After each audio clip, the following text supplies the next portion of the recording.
All right. Good morning, everyone. If we haven't had a chance to meet yet, my name is Lance, and I'm the vice chair of the church council here at St. Luke. And I'm also extremely excited to be speaking with y'all this morning. When Bonnie first reached out about the Hitting the Book series, she included a couple of prompts on how to go about selecting a book, with one of them being choose a book and share how that writing had impacted or shaped our faith. The answer to that question was a no-brainer for me, partially because I'm not a big reader, which means that any book that I get through cover to cover is more than likely going to have some type of impact on my life, but mainly because there's only one book that I have repeatedly come back to throughout the last 13 years or so, specifically for guidance on faith and how to interact with others in this world. That book is Traveling Mercies by Anne Lamott, and it's a collection of nonfiction essays that chronicle Anne's life as well as some of her thoughts on faith. Now, I quickly realized that thinking of the book was the easy part once I sat down to think through what my message I would be sharing was exactly. So I've ran into this dilemma a handful of times when suggesting the book to friends or family members for them to potentially pick up as well. What's the book about? They'd asked.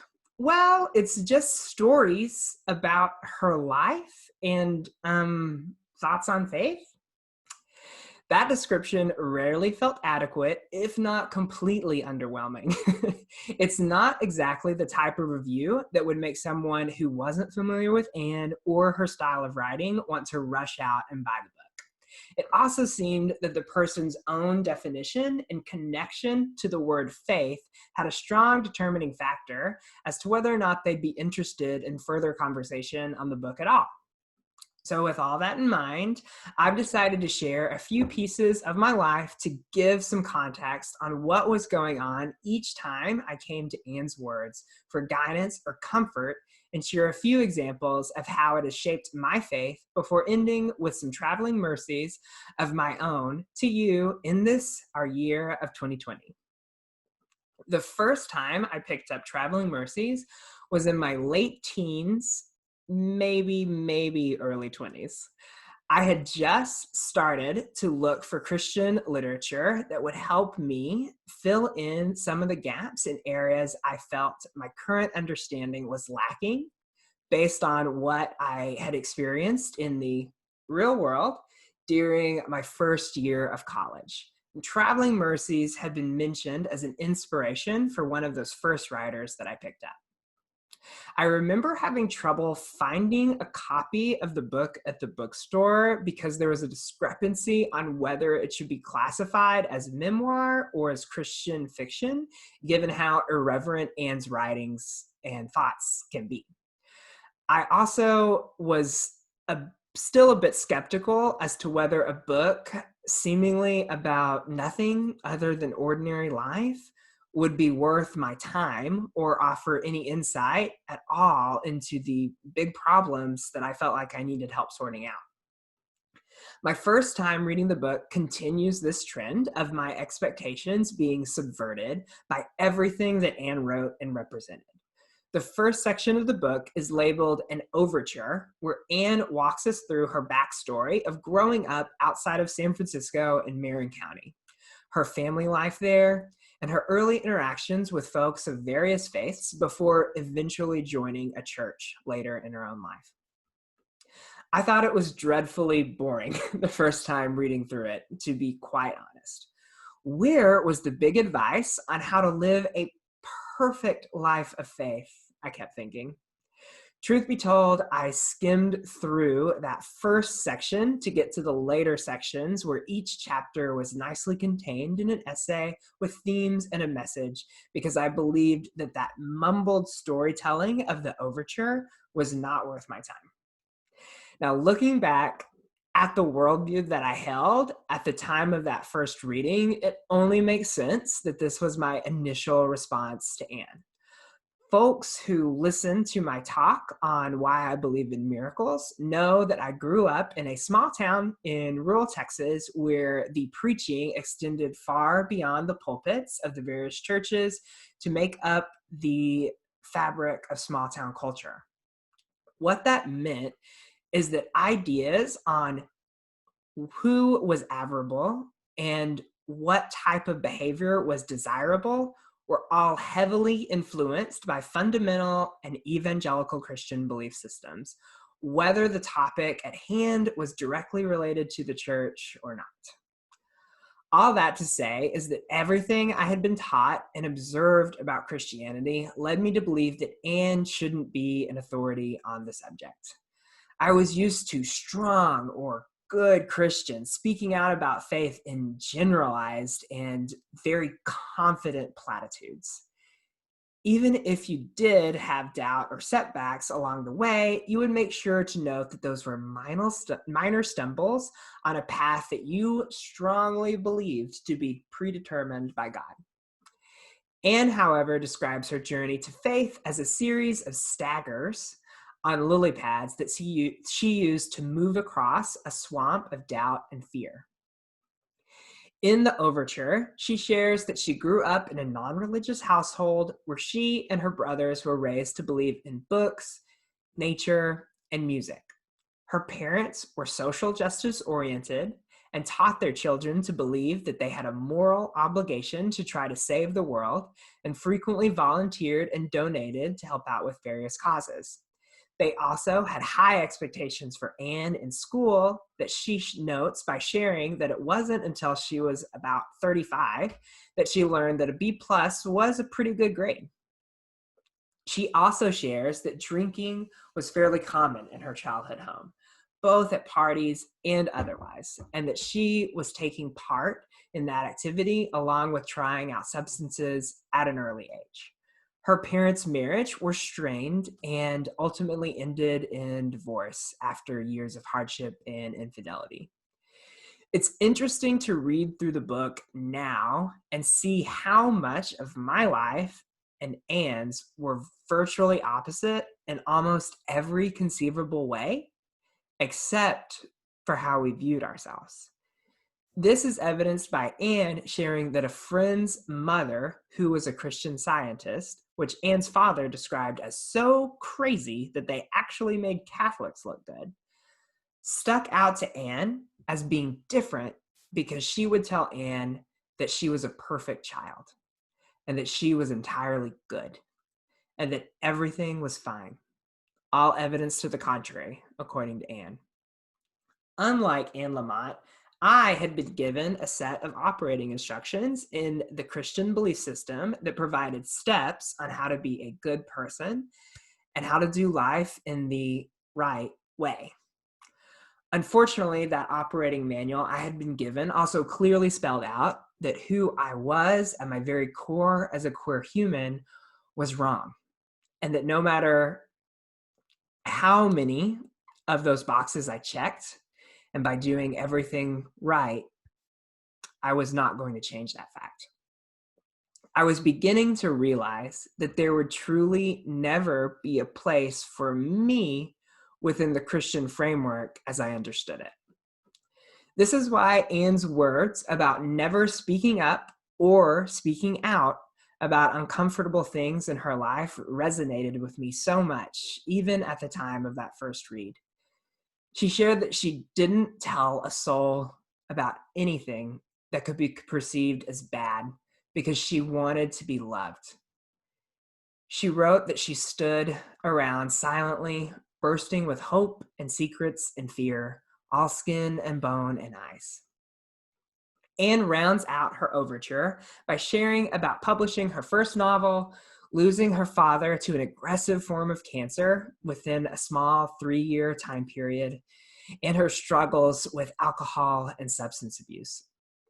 She shares how she struggled financially during this time, staying with a friend and living in a small houseboat, as well as her experiences sleeping with men who almost always seemed to be married. She concludes the section with stories of how her wandering ultimately led her to a church in Marin City, across from a dusty flea market. She shares over the course of many months how she progressively got to the point from just standing in the back to sitting through the song service to finally sitting through the entire sermon before eventually joining the church.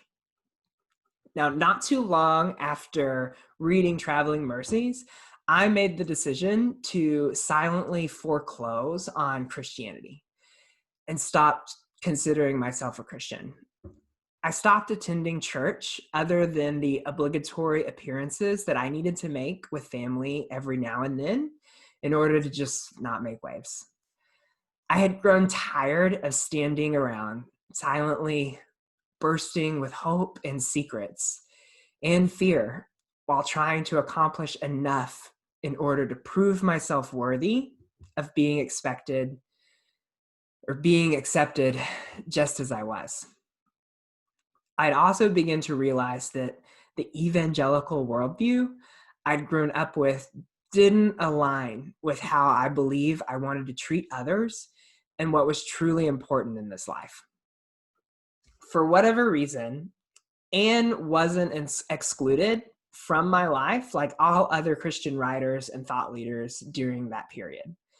No matter what she called herself and whether she went to church or not, her willingness to be vulnerable with what she shared about her life let me see enough similarities in our stories to know that she and her patchwork God, sewn together with bits of rag and ribbon, Eastern and Western, pagan and Hebrew, meant no harm to me. And so I carried Anne and her thoughts on faith with me as a continual guide on how to treat others during my sabbatical from Christianity and organized religion. The next handful of times that I read through Traveling Mercies was throughout my 20s, during college, and into my first couple of professional jobs. During this time, I peeled away the things I had been taught my life should look like as a Christian in terms of how I should behave and interact with others. And I kept coming back to Anne. I was essentially flying blind since all the morals and ethics I'd learned to live by were all tied up in Bible stories and evangelical belief systems that I'd left behind. And while I knew I wanted to make changes to my worldview, I didn't have all the answers on what exact changes I wanted to make. Anne's stories of befriending a Buddhist neighbor and regular references of how she couldn't stand being in the same room as Christians for most of her life influenced my initial decisions of what changes I wanted to make. I was determined to do everything in my power to not be perceived as a Christian, or as Anne puts it, someone so hostile in their belief that they are saved and others were not. What this looked like was no longer having expectations that another person needed to maintain the same belief system as me in order for us to be friends. Like Anne, who found community in college with folks with different beliefs than hers, I started to make friends with folks of all walks and beliefs, including atheists and agnostics. As we grew in our friendships, I learned how they viewed the world and how they thought about concepts of morality and ethics without a Christian evangelical backdrop. And slowly, I started to love myself more in that process. It was during this stretch of life that Anne's story about what she thought might have been a small miracle in her church started to hit home for me. A gay man named Ken had recently joined her church after attending with a Jewish woman who came each week just for the community, despite not believing in Jesus herself. Ken lost his partner shortly after joining and was slowly dying of AIDS himself. A member of the choir named Renola, who Anne describes as large and beautiful and jovial and black and devout as can be, was regularly standoffish towards Ken, looking at him with confusion when she chose to look at him at all. Anne shares that Renola was raised in the South by Baptists, very similar to me, who taught her that his way of life, or rather that he himself, was an abomination, and that it was hard for her to break through that teaching to truly see kin. Anne shares that she thinks that Renola and a handful of other women at the church might actually have been afraid of catching AIDS from kin.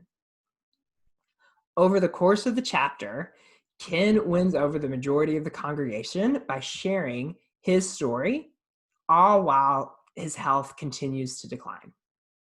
One morning, when the entire congregation is standing and singing "His Eye is on the Sparrow," Anne caught Renola watching Ken sing from his seat. Anne shared that Renola's face began to melt and contort with emotion before she eventually walked over to bend down and lift Ken up. Renola held him next to her, draped over her shoulder and against her like a child, while they both sang with tears streaming down both their faces. Now, this story of a small and seemingly ordinary miracle became somewhat of a North Star in my life. The idea that we as humans could overcome what we have been taught about one another in order to see past the otherness and see ourselves reflected in the faces of each other was a powerful concept. Seeing other examples of this ever so often in my daily life has restored my faith in humanity countless times. And thanks to Anne, I was looking for it in so many other places than just the insides, the walls of a church. Fast forward to present day, and it's pretty clear that I did end up joining a church here at St. Luke. It wasn't because I felt like I needed to or that I should in order to be someone that I was not. It was just because, like Anne, I simply wanted to join a community of faith, and I'm so thankful that y'all have welcomed me and accepted me just as I am. The last handful of times I've read the book, I find myself finding more humor both in Anne's words and in how my outlook and worldview have changed.